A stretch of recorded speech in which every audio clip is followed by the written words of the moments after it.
in Germany, but came over to England as well. And they believed in that God was in the trees and the river and, nature. And they believed that heaven and hell were on earth. That there wasn't anywhere, beyond that, really. So they were kind of like 16th and 17th century hippies, really, So in terms of the inspiration, really, I started writing the book in 2016. During the referendum, and I was just looking around at various people that I knew, and it struck me as interesting that the referendum was dividing people in a different way, not necessarily along those conventional lines of left and right wing. So I knew some quite radical left wing people who were very anti-EU, thought it was too bureaucratic, thought it was too right wing, who were voting for Brexit for very different reasons from other people who were right wing and wanted to stop immigration, for example. And vice versa, So I was looking back in history to see, and I knew families, I knew brothers and sisters who were arguing against each other, and husbands and wives, and and I was going back in history to find an analogue. I thought, I don't want to write about this on the nose. I want to find some sort of analogue which represents it. And I was going back in history, and I went right back to 1649 and to the Civil War. And started to read stories about parliamentarians and royalists fighting who were from the same families. There were famous cases where brother fought brother and killed brother and father and son and so on. So that's really where it came from. And then 1649, I guess, was a kind of hotbed year in the sense that Charles I was beheaded towards the end of January of that year. And then in the summer, Cromwell, who was the kind of acting head of state at that point, goes off to Ireland to settle scores, basically. And he's gone for some time. And basically it's a massacre. He kills thousands and thousands of Irish and enslaves thousands and sends them off to the plantations in the West Indies. And I'm Irish, well, my family are Irish, and I've always been interested in Irish history. So I became even more interested in that, really. During that year, 1649, once Charles is beheaded and Cromwell disappears, so he's supposed to be in charge, he disappears. There's chaos. The whole world is turned upside down, really. England is in a state of lawlessness. And all these radical groups appear, the Ranters and the Diggers and the Levellers and the Quakers and the Family of Love and Fifth Monarchists and lots of ones we don't know about these days. But it seemed to be a point in history where everything was going to change drastically, that England was going to become a revolutionary, radical country. And of course that didn't happen. In fact, Cromwell became even more of a tyrant than Charles I. And, we went back to monarchy shortly after 1660. His son came back from Europe. And at the same time, I've always been interested in wolves. And I was getting very interested in the idea of rewilding. And I was reading some things about places where they'd reintroduce wolves. So that was on my mind as well, really. Now, what's interesting is that we know the date when the last wolf in Scotland was hunted. And we know the date when the last wolf in Ireland and Wales and so on. We don't know the date for England. Some people put it in the 16th century. There's various theories. There's various stories about it. None of them are more than, theories, really. So for a writer, that's great. So I can make this up, basically. In 1649, actually, is plausible because the last wolf to be hunted in Scotland was the late 18th century. So, wolves are not respectful of borders. They won't make a distinction between Scottish soil and English soil. So they would, and wolves would typically roam 50 miles in a day. So the idea of them just staying in Scotland and never entering English soil is unlikely to be the case. So really I was kind of folding in those interests, really, my interest in what was going on at the time. But I didn't sit down to write it really until, I guess, till lockdown. 2020. I actually just the month before, this is February, so we locked down in March, didn't we? I think, is that right? So the month before, and I must have sort of had a premonition or something. I decided I was going to write this. I had some time to do it, and I decided I would do something I've never done before. I was going to hire a space in an art centre, not dissimilar to this really. So I hired this room, a very big room, next to nothing, actually, a really cheap price. And I took over this place, and then we're in lockdown. So I got to be in this entire place this size and just write this. So I kind of spread everything out. It was like a crime incident room. I had all the characters pinned and maps everywhere, and I had all my books out at various places, and kind of just took over the place. And I just went down 9 o'clock every morning and stayed there till 5, you know. So it's great. No, and it's so interesting to hear you say that to 2016, because obviously I was reading the book thinking everything is so relevant, you know, even now. And how much, I guess, research did you really need to do? Because obviously you do go into a lot of, I guess, information in depth, and it really contextualizes the story. So yeah, I was just wondering about that side of things and the research and the work, I guess, you did while in lockdown and putting it onto paper. Yeah, I mean, I read a lot of books. That was probably the primary research. I should say that, you know, the other interesting thing for me in this book is my interest in witchcraft, you know, and folklore and so on. So it allowed me to indulge in that, really. And I went back to Heinrich Kramer's most infamous witch hunt manual, really, Malleus Maleficarum, you know. So he was, if you don't know, he was, well, he was a zealot, really, but he was also a sexual deviant and probably a psychopath, actually. And he wrote this book called Malleus Maleficarum, which roughly translates as Hammer of Witches, and it became the most notorious witch hunt manual ever, I think. It's a very strange book. And I basically worked my way through these. You know, James I wrote Demonology, early 17th century. So there's various witch hunt manuals to sort of get myself into that medieval mindset, really. And then I just read lots of things about wolves. There's a brilliant book by Barry Lopez called Of Wolves and Men. And he goes and lives among wolves and looks at the history and the culture and so on. So lots and lots of books, but also field research. You know, I'd go out to where I mean, it's a fictional place, Blackclough Woods, but it's loosely based on somewhere I was going to a lot and getting inspiration from. So there is near where I live, there's a clough, a very, very steep clough, wooded clough, which is very hard to navigate. You know, it's quite dangerous to sort of walk through. And I was thinking, if I was hiding out, that would be a good place. And I discovered actually not far from there were fenlands. And as far as I know, there's only one person ever written about this before, Ian Rotherham, who's an academic from Sheffield University, and he wrote a book called The Yorkshire Fens. Most people think of the Fens as a southern English thing, but there were sizable fens in Yorkshire, and very, very impassable, difficult places, lawless places. Landowners didn't accept responsibility for them, even though it was their land, because it was too much of a headache, really. So people lived there, water gypsies lived there, kind of exempt, really, from the laws of the land. So that's a good place to put some anarchists, you know. Yeah, absolutely. I mean, we need more troublemakers, I think, and so it's all good. And I'm interested because obviously there's so much where you obviously are exploring the way women are obviously persecuted, obviously when it comes to, you know, when we talk about witches, and but obviously also then using the last wolf.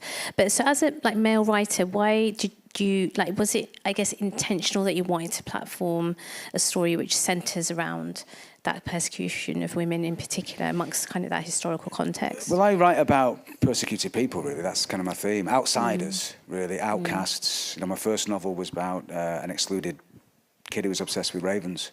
You know, he was just a complete outsider, and he'd been expelled from school and didn't have any friends. And pretty much I've kind of mined that theme throughout my literary career, really. That's kind of what I write about. Without getting on a psychiatrist's couch, you know, it's probably various reasons for that. So these women were an extension of that, really. You know, I've always been interested in social history. You know, when I was at school, you know, you had to do kings and queens and things like that. And I was never interested in that kind of history.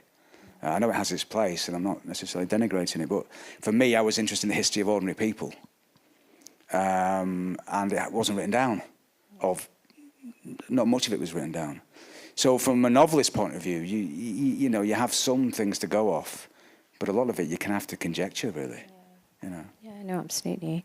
And also, I mean, just coming off the back of what you're saying in terms of that is really what your writing is rooted in, looking at, people who are persecuted, it did really make me think while I was reading the book that, we've just come out of, the aftermath of like very kind of racist attacks that kind of spread across the UK.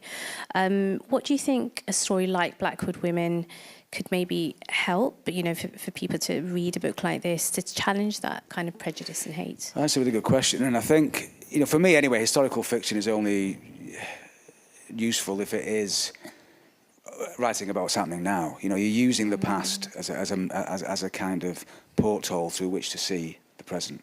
And that one step removed perspective gives you a different way of looking at things.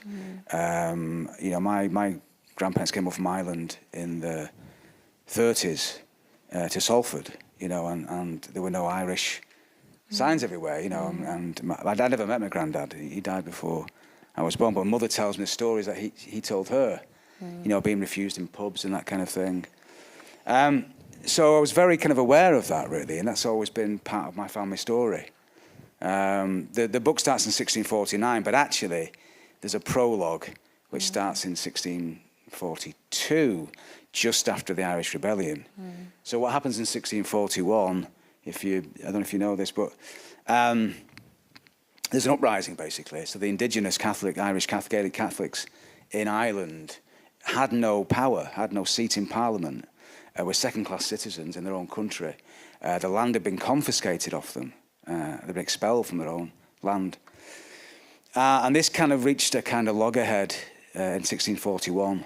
And Phelim O'Neill and a few others formed an army, basically. And the idea was for it to be a coup d'etat, and they were going to just take over Dublin city. And it would be like a quick, painless kind of revolution. And it didn't happen like that. It was actually a really, really bloody massacre. And quite a contentious, from a historical point of view, depending on who you read, and what actually happened is still discussed today. So they are fleeing this Irish family are fleeing this persecution, and they come to England because they've helped somebody out who's given them some land as a thank you. So they're coming out of the fire out of the frying pan into the fire, so they go into the land of their enemies, fleeing from their enemies. So it's so I guess that, that's relevant, isn't it, I guess? Yeah. No, absolutely. And I think that's what I felt, especially reading that initial part of the story when they are kind of obviously having to run, but also then having to hide their identity and the way they were speaking. And there's so much, and I think I felt it quite viscerally as well, that kind of that experience. And I think you did capture it quite well. And I mean, I think that was kind of the reason for the question, because it is so relevant to now, and I think it's important that I guess we're able to highlight that through, like you said, the past, and hopefully we kind of remember to learn the lessons, I guess, from and at that time there was so much hatred for Irish in England, and Catholics, and actually Catholics and witches were kind of seen as the same thing, really. Right. Okay. It was seen as sorcery. Papacy was seen as sorcery, and it was as bad as witchcraft. So we don't see them that way now, but actually they were equivalent things at that time for some people. Yeah, no, absolutely. And maybe just coming back to something that you kind of said a little bit earlier on, and there's the end of the chapter, which is the wood that made the cross, where obviously the girl Cara is having a conversation about the significance of trees. And I thought that was just a really lovely way of her having a conversation, obviously, with the other women. And I know, obviously, with your own work that you do in terms of looking at kind of mythology and work with kind of Gothic kind of themes. Why do you think nature is such an inspiration, I guess, just generally for writers, but also for yourself and even the characters, within the book? Well, I grew up in Salford on the edge of an industrial estate, and my view was factories. My immediate view was a huge cotton mill. Right. And there was a big chimney which left my bedroom in darkness all the time, So I didn't really see much of the natural world until I was an adult. And I moved to Yorkshire in my mid-20s, and I started going walking, basically. And I fell in love with the natural world. I'd always been a bird watcher. Okay. From being about 8, I was a member of the YOC. I don't know if anyone remembers that, but you know, I was that odd kid who went out and bought some binoculars at 8 and with his green shield stamps. Yeah, you probably won't remember that either. But anyway, so I really fell in love with nature, you know, as an adult, and what I've been doing really over the last few years is just immersing myself in the natural world, and what you know, it's an urgent thing, isn't it? You know, we're in the midst of this mass extinction. You know, almost everything living is gone, and we've killed it. You know. So something like 95% of the natural world is gone, it's been extinct, and we're the cause of that. So there is a kind of responsibility, but also just a sadness there. You know, is it too late? Can we reverse this? How do we reverse this? It seems almost like an impossible task to do. So yes, I'm writing about nature a lot. I wrote about nature in Ill Will, my previous novel. My last book of poems was called The Dogs, but it was really about the Anthropocene, really, and what we're doing to the natural world. Yeah. Yeah, no, and again, it comes through really well, as you know, the way you've written, and I mean, coming back to obviously the idea of the last wolf, and you know, obviously, there's, I think, lots of people obviously do talk about the fact that wolves are almost, can I say, misrepresented? I mean, you know, so it's really interesting to see that the character of, can I call it the character of the wolf? But as in that story kind of interweaved, and you know, there's again like an interesting part of a quote from part 2 of the book, which is, "The wolf is a social animal. He depends on social cooperation for survival." And again, I think it's like the interconnectedness that, you know, between any, I guess, species, but also the fact that you're able to connect the idea of the last wolf to the story of, you know, Kara, and, you know, the way she's obviously in survival mode as well. How easy was it for you to then kind of intertwine, I guess, both those things, and the way that you've done the layout of the book and the format? Was that something you'd already perceived that's how you're going to approach it, or it was quite organic?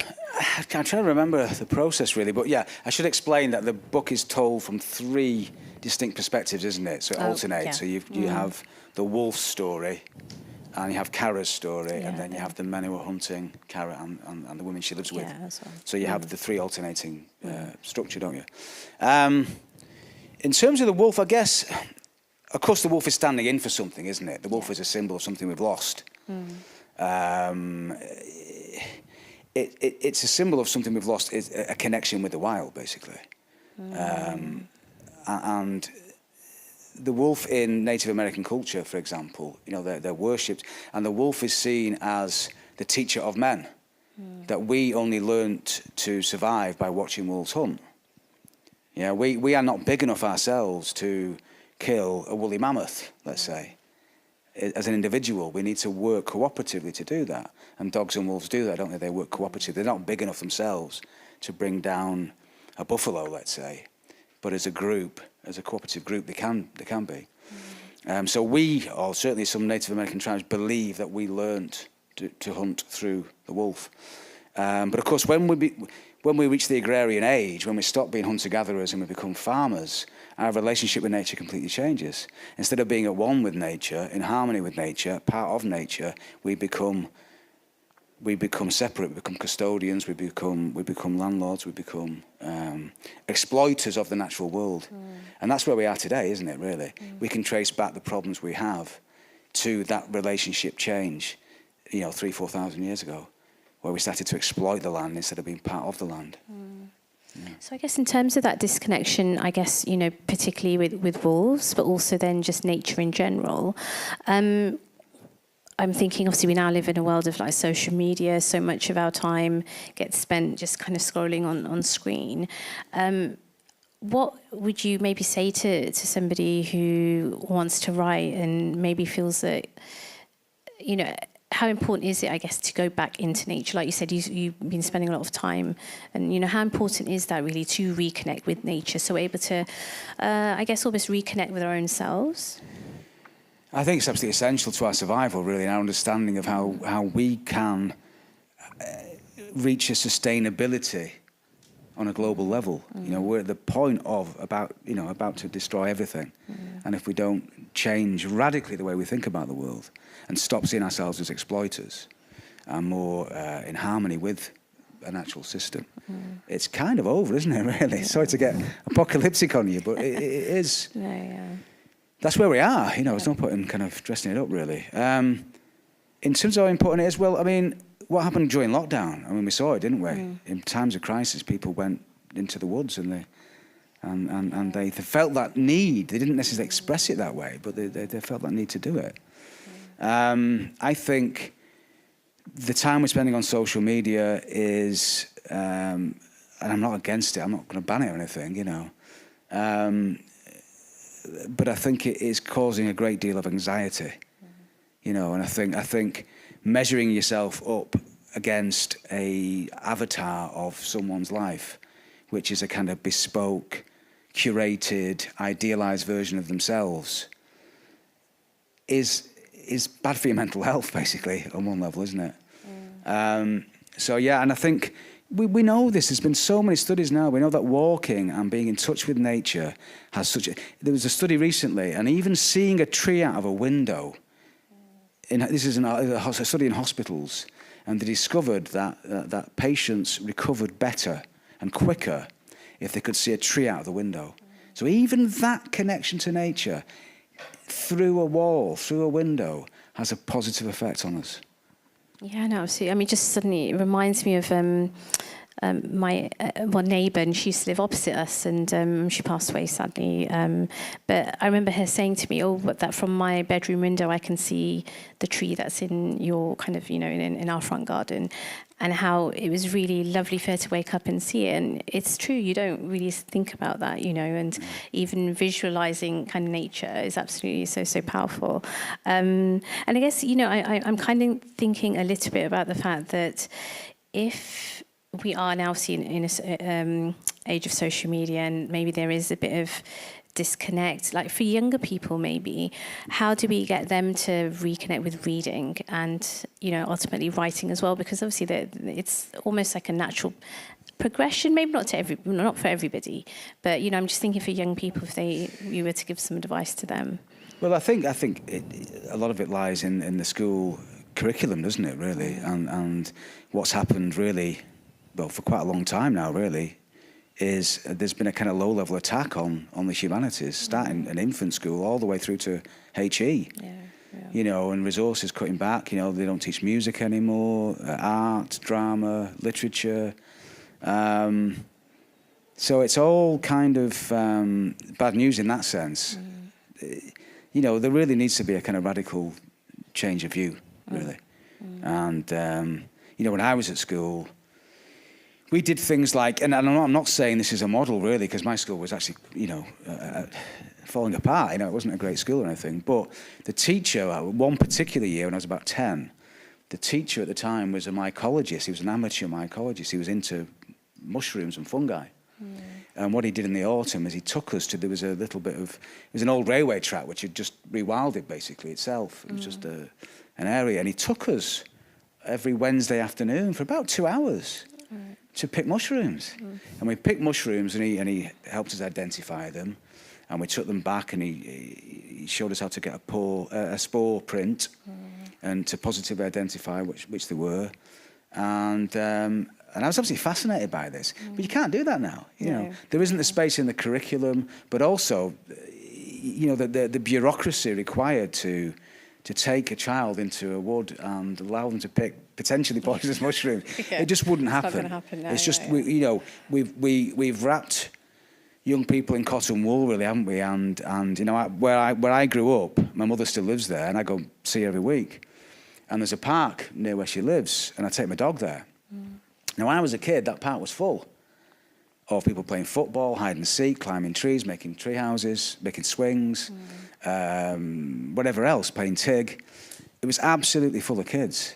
And I went there in the summer on a red hot day, on a Saturday, and there wasn't a single person there. And I go every week, every Saturday I go. Not this, obviously, but most Saturdays. Sorry, Mum. And I never see anyone there.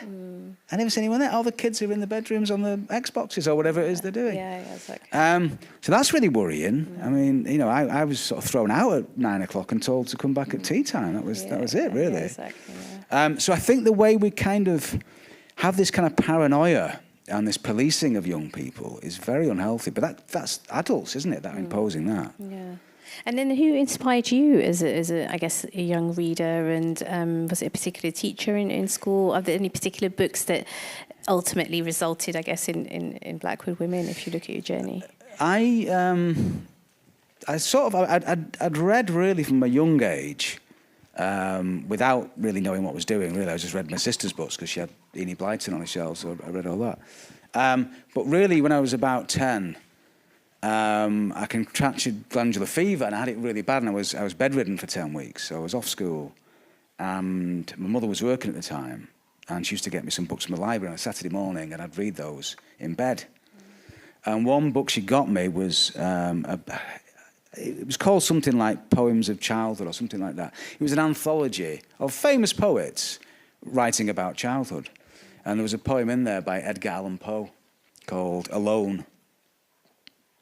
And I remember reading that poem, and it was like a bolt of lightning had hit me. You know, I connected so viscerally with that poem. It was absolutely... When I started reading that poem, I was one person. When I finished it, I'd turned into somebody else, basically. It was that profound. And I remember trying to write a poem, my version of this poem, you know, in bed. And, you know, not doing a very good job. But that was the first attempt, I think, was an act of imitation. I was so in awe of what he was doing. So, yeah, I would pinpoint that moment, really. Yeah, no, that's really beautiful. At the age of 10? Yeah. Wow, yeah, no, that's so lovely. Yeah. And what I did after those 10 weeks of convalescence, I came out and I went straight to a bookshop and, I shouldn't say this, but I stole, because I didn't have any money, I stole the complete works of Edgar Allan Poe. Right. And I read the whole thing. I actually went back to the bookshop in, when was it, about 13 years ago. Okay. And gave them the money. Okay. Yeah. Yeah, with the, so I was thinking with an apology, hopefully. But $9.99. It was $9.99. It was $9.99 in 1982. Where did you hide? How? I'm just thinking also. I had a big Parker jacket. Oh, yeah, Parker jacket. Yeah, you can hide lots of Parker jackets. But yeah, it was $9.99, the complete works of Edgar Allan Poe. You know how much it is now? It's probably much more, yeah. $9.99. Oh. It hasn't gone up in, what's that, 40 years? No, okay. Oh, it's crazy. Okay. People say books are too expensive. If you look at them, they're not at all. Yeah. They're really good value. No, that's right. I know, because I think we sometimes have... I mean, of course, it's really important to, you know, support independent bookshops and things like that. But you can literally, in terms of accessibility, go into something like The Works, and you know, and sometimes they have really great deals on books, and you know, so yeah. And I guess it's just coming to my mind now because we spoke about the curriculum and obviously how the art subjects and interests slightly bit prescriptive. Obviously, we know funding cuts are, you know, massive funding cuts as well. So how do we, I guess, challenge that to make sure that books are still as accessible? Or, I mean, I guess, what are your thoughts on book festivals? You know, 'cause well, this is we're doing it now, aren't we? We're doing it now, absolutely, yeah. Mm. And what's been really encouraging, actually, is the proliferation of book festivals, of podcasts. I mean, again, it sounds like I'm just stuck on the needle stuck in a groove here, but when I was a kid and I used to watch things like The Wogan Show or Parkinson, you know, you got on popular TV intellectuals talking about serious things. You know, I remember Anthony Burgess, the novelist, on Wogan. This is 7 o'clock on a Wednesday, BBC One, you know, prime. This is a family show, like The One Show is now. Yeah. You wouldn't get someone like Anthony Burgess on The One Show, you know, and you had philosophers, you know, talking about serious things. There was... you know, philosophy, politics, it was all discussed in that context. You don't get that. If you watch someone like Graham Norton and his chat show, it's just people vlogging films or whatever the thing is. So, but what has been nice is that you do get that in podcasts. You know, you'll get an hour where people talk about serious things, and you know, things like this where we're talking now for an hour. So this is, I guess, where culture's gone, hasn't it? It's kind of moved its space, really. I did a thing recently for a school called Salem School, I think it is, somewhere in Huddersfield. And this is a comprehensive school, state school. But they'd all decided to have a literature festival. I think the teachers had given the idea, but all kids were up for it. And it was absolutely amazing. So I'd been invited to do 2 things for them. I was running a workshop and I was doing a talk. So I was there for the day, and I got there, and it was like Heidi High. They had somebody doing the announcements. Oh, right, yeah. Ping pong, Oh, good right. morning, children. It's 9 o'clock in the so-and-so tent. So-and-so will be doing this, and 10:15. And they had this fantastic program for a week. They had merch, they had tote bags, pens, water bottles. And the kids had T-shirts printed, and they were really into it. And somehow they'd folded it into the curriculum. I can't remember how they'd done it, but certain subjects they'd managed to fold into this. And they were running the festival, the kids were running the festival, and it was brilliant. Yeah. So that's a good example of how you can do it. Yeah, no, I mean, I'm going to take that idea now and go back to, I'm a governor at school, so I think I might suggest that. No, I mean, I love it. And I guess I was reading up, obviously, some of obviously your work and what you're doing currently as well. And earlier this summer, so you wrote an article for The Telegraph about setting up the Bronte Writing Centre. And this is obviously with Bradford author Sarah Hussain. So kind of just following on from this idea that obviously creative subjects are being deprioritised, let's say, by the government to some extent. I mean, now obviously we've got different governments, so we need to wait and see. But what would your hope be for something like the Bronte Writing Centre? What is your hope for that, and how do you see it? I really set the Bronte Writing Centre up because I was teaching in HE for many years. I was head of creative writing at Huddersfield for nearly 20 years, and before that I'd worked for various universities, and so I've seen over that time numbers diminish in creative subjects. And really the kind of post-92, what were polys, which became universities, what's happened over the last, since 2010, I guess, really, is devaluing the arts and humanities, but also emphasising vocational courses. In other words, going back to the kind of poly system. And those subjects now, I think we'll end up, actually, if we're not careful, universities will be, the post-92 universities will be polys again. And what's happened at Huddersfield, I mean, I've left Huddersfield, but, they're pumping all the money into vocational courses, ophthalmology and pharmacology and law and nursing and engineering and computing, all the things basically where you can walk out into a job. And that's one role of universities. I'm not saying it's not, but a university shouldn't just be a training ground and for work. We need to value education in of itself, that it's an empowering thing, but it's also, an educated society is a better, healthier society. And we shouldn't always be looking at it as, you get this qualification so you can get this job.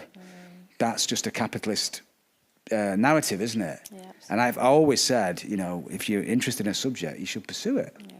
And whatever your specialist knowledge is, it has value.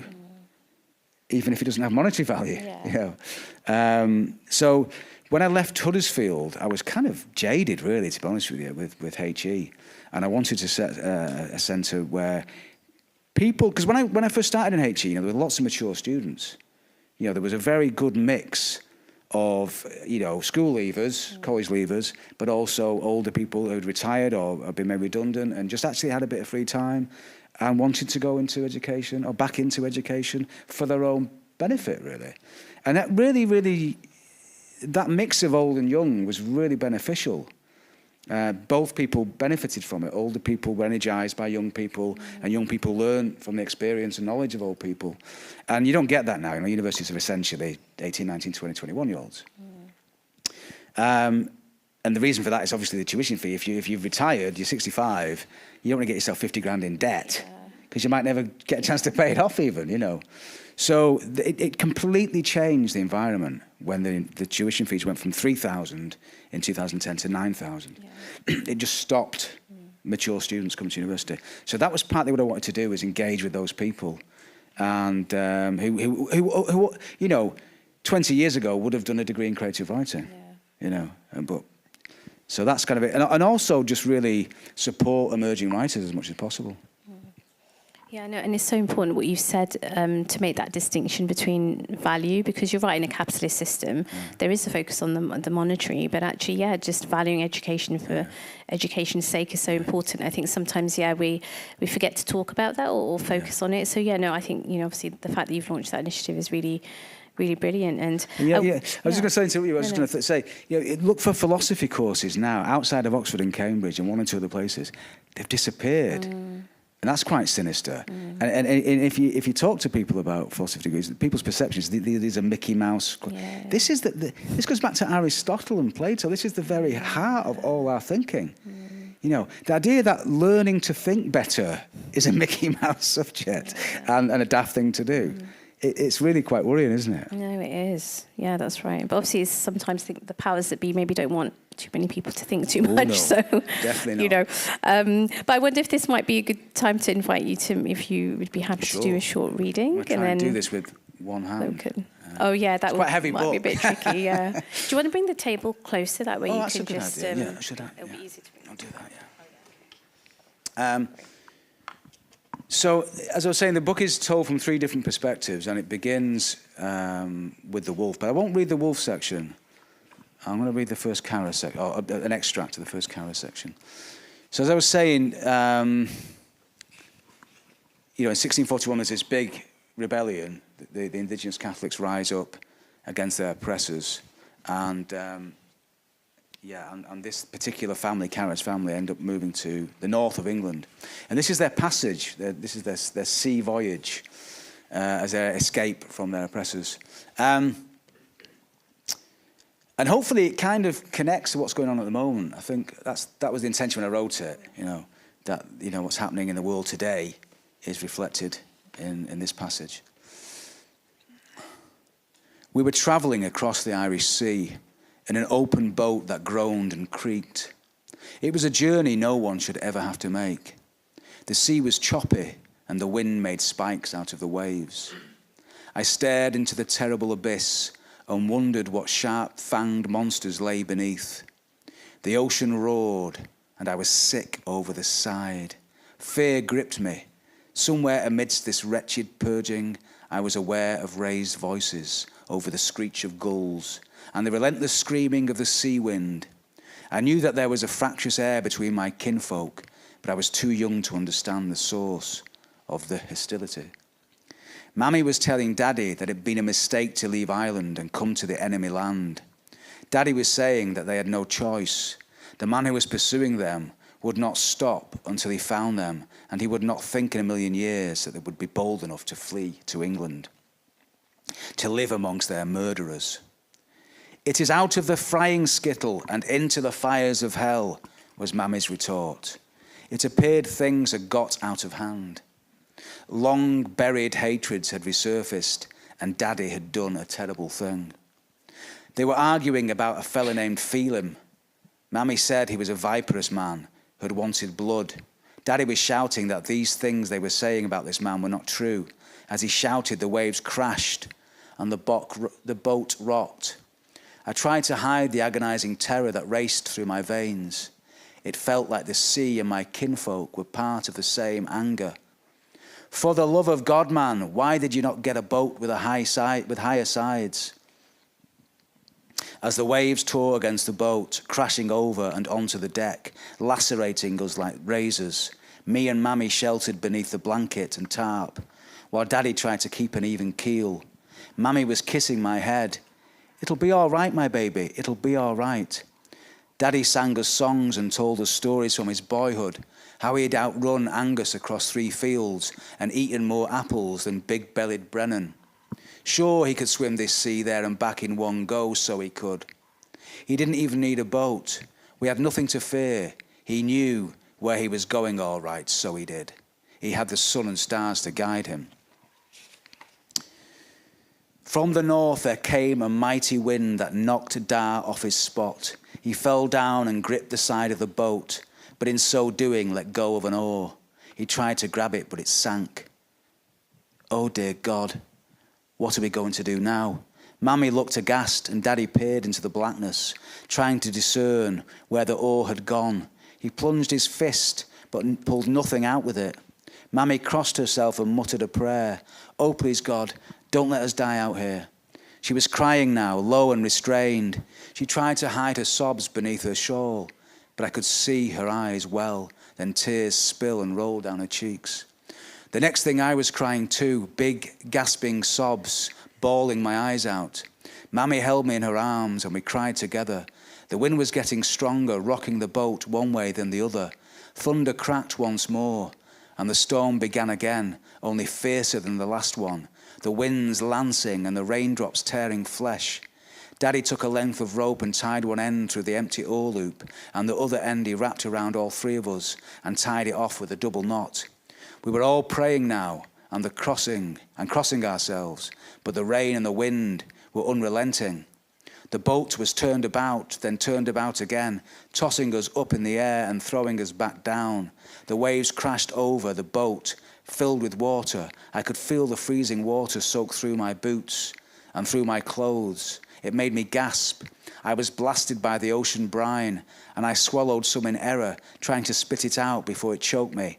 I clung on to Mammy with all the strength I had as the boat sank. Then we were all in the water. The boat overturned as we clung to it for dear life. The cold numbed my flesh and took my breath away. I could hardly breathe. Daddy was shouting, "Don't let go. Kick with your feet."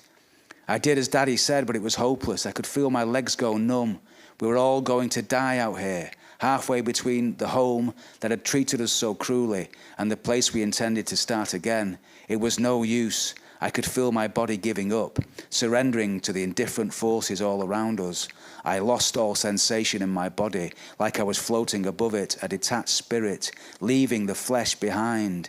At least the fish will have some food, was my last thought as everything turned black. Thank you so much. Such a beautiful thing. You know, it's always such a treat because I think as readers, obviously we have our own voice in our head when we're reading a book, but then to be able to hear the author read itself is really beautiful and lovely, but at the same time, the fact that it's so relevant.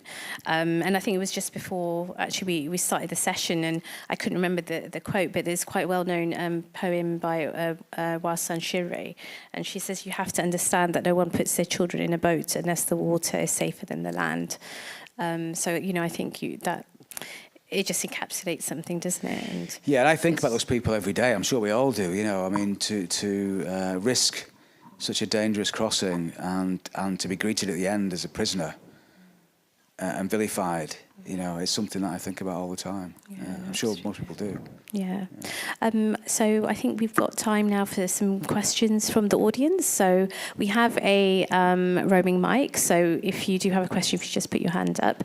Because we are live streaming today, if you could please kindly speak into the mic so people at home can also hear the question. But yeah, if there's any questions for Michael, just your hands up. Yes, thank you.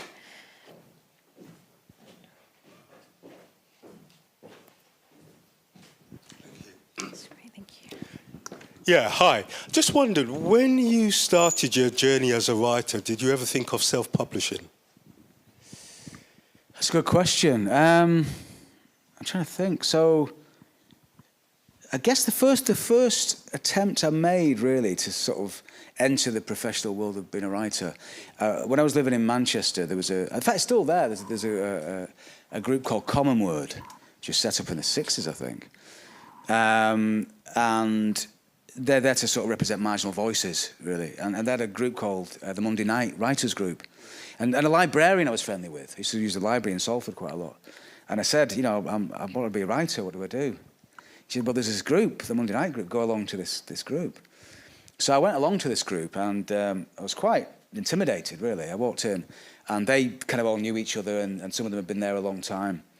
And I just had this little bag with me with some poems in. And they all went round and read things out, and they said, right, it's your turn. And I was, I'm not sure I'm ready for this. Anyway, I did. And I was kind of jumped on and, you know, quite fierce critique of these poems, which I kind of needed, really. But I got talking to people afterwards, and some of them were published poets, and some were self-published, some were published with, more traditional kind of ways. But I didn't think at that point my stuff was worth really publishing, you know. So I didn't sort of. I guess what I did after that was I wrote for theatre, and I wrote for theatre for quite a long time before I came back to writing books. I'd written a novel when I was unemployed, when I was about 20, 21, something like that. And I had no idea what I was doing. You know, I wrote this novel and I just posted it out to all his agents and publishers that I'd found in the Writers and Artists Yearbook. Now, again, the librarian said, you need to read this, and she gave me this big red book, and I sent it off to, I don't know, a dozen maybe, and, you know, came back. In those days, you came up with a little rejection slip, you know, and sometimes they'd fill things in, you know. So I didn't think about self-publishing at all. But of course, these days, it's what lots of people do, isn't it? I mean, there weren't things like Amazon. Of course, there wasn't even an internet, was there? So I mean, there were self-published things, pamphlets and things around. Some of these poets that I'm trying to think of now were self-published. But it's only, I guess, really with the advent of the internet, hasn't it, really, that's really taken off. And Amazon, of course, being the biggest platform now. In terms of what I advise people as emerging writers, I would say it should be your last resort, really. Unless you're very skilled at everything else, a publicist, a marketeer, a bookseller, a salesperson, a designer, a proofreader, an editor. You know, it's an industry, isn't it? You know, publishers are an industry and they have lots of different departments. And those people are skilled at what they do. And also to have the time as well. You know, if you want to be a writer and have time to write, you kind of need a publisher to do all that work for you. Because if you then take it on yourself and you've got to edit the thing and proofread the thing and typeset the thing, and then you've got to go to the bookshops and try and get them to buy the thing, and then you've got to have a marketing campaign and a publicity and a press release and a this and a that, and where are you going to find time to write? You know, you'll find actually making and promoting the book will take up more time than writing the book. Yeah. So unless you want to do that, and some people do, and it's fine, isn't it? I've got a friend called John Robb, and this is not a novel. This is a non-fiction. But last year, was it last year? It was last year, yeah. John Robb, who's a journalist and a writer, music journalist, wrote a book called The Art of Darkness about the history of goth rock, really from the Doors to the present day, and it's a big tome like that. And he did have a publisher interested, but they wanted him to cut it in half, and he didn't want to do that, so he self-published. And at the time I thought, I'm not sure it's a good idea, really. But there were two other books that came out at the same time on the same subject. So yeah. Cathy Unsworth, who's another friend of mine, actually, is a very good writer. She was a music journalist as well as a novelist. And she wrote a book called The Season of the Witch. It's exactly the same thing. It's history of goth rock. And then Lol Tolhurst, out of The Cure, he wrote a book called Goth about the history of goth rock. They all came out within weeks of each other. And I said to my wife, I said, well, you know, Lol's is going to sell the best because he's the most prominent, right? You know, as a goth aficionado, he's in The Cure. You can't get better credentials than that. That's the book that's going to, you know, you've got 3 books on the same subject. Only one's going to really fly, surely.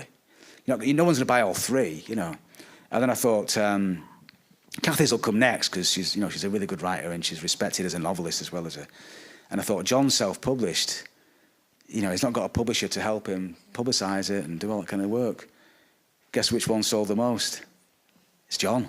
But if you go on Insta and you follow John on Insta, he works his socks off. Every day he's on Insta, he's somewhere else selling that book. Now that's John and that's his energy and that's what he can do. Not everyone can do that. He's just got that kind of verve, really, and ability to engage with an audience. And he's all over, not just in the country. He was in America the other week, and he's all over the place doing it. But he's made that book a success through absolute stamina and determination, really. You know, so I think it works in certain cases it works. Yeah. But I think generally I'd say try and get a publisher. So, being with a publishing house, do you feel in some way it takes away from your creativity? You having other sources giving you advice on your book, what works, what doesn't work.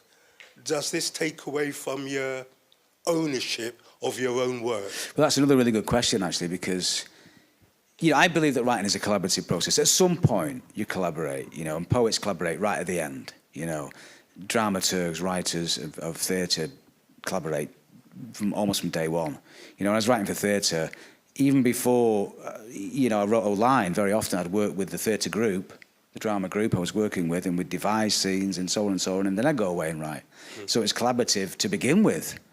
You know, if you write up for TV for some time, and if you write for TV, you know, you have big meetings, big roundtable meetings where you all discuss story ideas and you kind of jot them all down, and then you go away and write. So that's collaborative from the outset, you know. So I've never been opposed to collaboration. With something like this, you know, I write a first draft, second draft, third draft, however number of drafts on my own, but at some point I hand it over. Probably the first thing I'd do is hand it to my wife, and she'd read it. And if she likes it and says it's okay, then I've got 3 trusted friends that then goes to, and then I get their feedback and redraft. So I do all that redrafting through those people. Then, if I've got an agent, I don't have an agent at the moment, but various times that I've had agents, it would be the agent who would look at it. What happened with this book, it was called The Last Wolf. And my agent at the time was at David Hyams, and she had an idea for this book, which she actually convinced me it was a good idea, and I did think it was a good idea at the time. So I went away and completely rewrote this book. You know, it was quite a radical rewriting she suggested, and I was persuaded, you know, so I did it. And maybe about a year, something like that. And I came back at the end of it thinking, this just doesn't work. It just doesn't work. And I told her that, and she said, well, let me have a look at it. And she said, no, you're right, it doesn't. So then I had to go back and put it back again. So that was a waste of time, and we actually came to an agreement to part company, basically. We didn't have a fallout, but she said, look, I think I've got a totally different vision for this book. And I said, well, I've got a totally vision to you, and so there's not really much point in us pursuing this. So that, in that case, you know. But I think generally, if you've got a good editor, you know, you all want the same thing. You want the book to be the best thing it can be. You know, they want to sell as most copies, you want to sell it. So you're all on the same side in that sense. But yeah, there are certain instances, and that's one example where you think, actually, that wasn't helpful. You know, and I know I've got another writer friend who's just fallen out with her agent for a similar reason, because they're just different conflicting ideas about the project. Sorry, everyone, I've just got one more question. I'll have to come back to you. Only to be fair, if we have time, I promise I will. Otherwise, Michael will be doing a book signing, so you can ask them. But if there are any other questions, thank you.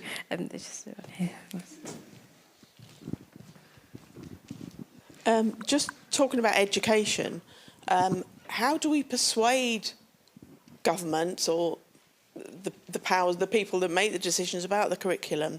The traditional curriculum, if you think about it, isn't a teacher standing in front of a class. It's being out in the forest, walking around, doing all those things. I don't know if you know Ken Robinson, who spoke about all these kids with ADHD and how it's all rising, but we're expecting them. It's an interesting coincidence, isn't it? You know, we expected them to sit and listen in a classroom when they've got all these distractions of iPhones and outside and nature. And then I think they proved in failing schools, they put in drama lessons, and all the kids, all their English and maths skills rose because they were really engaged with this drama and everything. Yeah. So how do you persuade people? That's the traditions. Why are we forcing them to sit down and work on English and maths that's boring and staid? It shouldn't be a one-size-fits-all. I mean, I didn't get on at school at all. You know, I realise now as an adult that I am an autodidact. I am best being left alone with a pile of books. You know, sit in a library with a notepad and a pencil. That's how I learn. I was never able to concentrate in class. I was too distracted. And lots of kids are like that, you know. And you talked about the increase in ADHD. That's not a coincidence, is it? No. You know, how can you possibly concentrate when this thing's pinging in your pocket all the time? You know, and but what you do about it and how you change it, well, that's. But the inspiration you get as well from nature. You know, you think of how many poems have been written about trees, flowers, the ocean. Yeah. You know, people are inspired by it to write. So you'd also be encouraging all those other skills. Yeah, I mean, I'm afraid I don't have the answers really, but I think we're doing this now, aren't we? We're talking about it. That's the first thing. We have to acknowledge the problem. It just seems so logical. We have to acknowledge the problem, you know, and I think most people kind of get it, actually. You know, so it's not the people who are making these decisions that are the issue, is it? So it's not the people, most people that are the issue. Most people get this. It's the people that are making the decisions who are the ones we need to persuade. Really, and unfortunately, all we've got is a ballot box, haven't we? Really, or the main way of persuading. You know, I'm really encouraged by things like Greta Thunberg and what's going on there. You know, the fact that this young girl can have such an impact. Yeah. It's pretty awesome, isn't it? You know? It is, yeah. So there are, you know, silver linings, I think. And I think what Chris Packham's doing is absolutely incredible. You know, and he's reaching millions of people with what he's doing. So, you know, it's not, I don't think, I'm not a pessimistic person, you know, and I certainly don't want to give up on anything, but it's going to be a hard job, I think, isn't it, for anyone, but for all of us. Yeah, but I mean, they've talked about English and maths and raising the standards for years, and it seemed a simple solution to do it. Yeah. But no one. But we know, we know that science is there. If people go for a walk in the countryside, even once a week, it has a massive impact on their physical and mental health. Yeah. You know, and you know, when I was at university, when I first started, we didn't have any students. Well, very, very rarely do we have students with mental health issues of any sort. Towards the end, pretty much every student I had tutorial relationships with were coming to me with anxiety, depression, all kinds of things, all kinds of issues, you know. So it's definitely connected, isn't it, with the way that we live in. Yeah, thank you. I think we have time for maybe another question, or if anyone would like to ask anything. Oh yeah, we'll come back to that. Thank you. Yeah, my last question to you is this: what, in regards to one's writing process, would you approach a different path if you're writing for theatre, or screenwriting for film, or a novel? I mean, anything, come on, most stories can be adapted if they're good stories. If you think about the good stories, they can work across different genres, different forms. But yeah, there are, so, I mean, King Crow, my first novel, had to be a novel. I was actually, when I first started writing that, I was working with Screen Yorkshire, and I was pitching that as a film idea. Right. And the producer I was working with, what was he called? Anyway, he said to me, he said, this isn't a film because your protagonist, what's happening, the most interesting that's happening is in his head. You know, from the visual perspective of the outside of this story, he's just a dull, weird kid who just gets kicked out of school and doesn't do anything, really, except watch birds. So, but he's got a very rich, imaginative inner life, yeah? And I conceded to this, and I said, yeah, you're absolutely right. This is why it's not working, because I was struggling with it, you know. So that's when I went away and wrote it as a novel. So that's a good example, I think. You know, so it does depend on varying degrees of, you know, something like Wuthering Heights, for example. You know, I live in Haworth, and I'm obsessed with the Brontes, and Wuthering Heights is one of my favourite novels. How many times has that been adapted for TV and film? I mean, I've lost count of how many times. It's been adapted again for film. There's been a big news story a few weeks ago. It never works. It never works as a film. Why doesn't it work as a film? Well, there's lots of reasons. But one is to do with the structure of the book. It doesn't fit into 90 minutes or 2 hours or whatever. But the main reason is the whole point of Heathcliff is he's ambiguous. And what film does it is it disambiguates. As soon as you see Heathcliff on screen, he is that thing. Yeah. But if you read him, he's different. Every person in this room will see a different Heathcliff. And that's the power of that character, is that he's ambiguous, and that's what Emily intended. And a filmmaker has to cast someone, and that disambiguates it. So I think there are reasons why certain books don't adapt into films. You know, and I loved it actually, but we need to talk about Kevin was interesting, wasn't it? I don't know if you saw, because I thought it was a really good novel, Lionel Shriver's book about, sort of based on Columbine, wasn't it? Well, influenced by Columbine. You know, her son is part of these two guys who shoot up their school, basically. In America, this is. Now, in the book, it's ambiguous about whether Kevin is born like that or whether his parents, particularly his mother, have kind of made him like that. And it's because it's her kind of, she's an unreliable narrator. So the beauty of that book is you're never quite sure whether it's her fault or, I mean, not really a fault, you know what I mean? But you shouldn't, but anyway, but to what extent she's culpable is the power of that novel. Well, of course, when you see Kevin on screen, he looks a particular way, yeah? And you see him in that role, and it disambiguates that thing he is in the book. So you're saying that film takes away from the power of the written word? It does. I mean, what they've done with that film, I think it's a very good film, actually, but they've found other ways to do it, you know. And another good example is Room by Emma Donoghue. I don't know if you've read all. So the book, again, it's loosely based on the Joseph Fritzl story. If you remember the guy in Germany who imprisoned his daughter in the cellar and had a child with her, in fact, and she escaped. And well, it was kind of inspired by that. There was a lot of those stories in America as well, and Emma Donoghue based it there. But it's but basically the story in the novel is just the girl and Jack in this room. It's a hut for the entire book. Now, that works really well because it's the interior lives of these characters. When they came to adapt it into a film, they had to completely change that. Yeah, because that doesn't really work in a film, is it? If you're just looking at basically shed for 90 minutes. So they had to get them out of the shed quite, you know, less than halfway into the film, they escape. And then the film's about how she deals with the outside world. And it becomes more filmic then, you see. So you do have to rethink and reconstitute narratives depending on what the medium is. But I've taken stories of mine, adapted them to theatre, took them back into short stories, changed them into this. When I wrote The Dogs, my last poetry book, it actually started off as a novel. I was trying to write a novel about the history of the dogs. How was that going to work? That's not going to work, is it?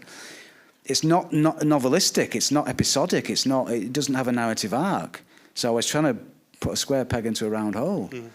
So I stopped and went, no, this needs to be segments, and that's what a poetry book is, isn't it? You know, so the form and the subject, I think, should dictate really where it finds its expression. Yeah. Fantastic, thank you. That was such great questions. I guess just on a very final point, anybody who's obviously interested in. Oh, by the way, you know this is an exclusive interview. I don't know if you are aware. That's right, isn't it? Because the book is only. Is it officially been published? It's not officially been published. 21st of November, this is my first event, Yeah, so, you know, you're part of history, so I hope everybody but no, just if anyone wants to follow your work, what's the best way to kind of do that? Follow me on Insta, Michael Stewart Writer. Okay. I'm on Twitter, though, not much really at the moment.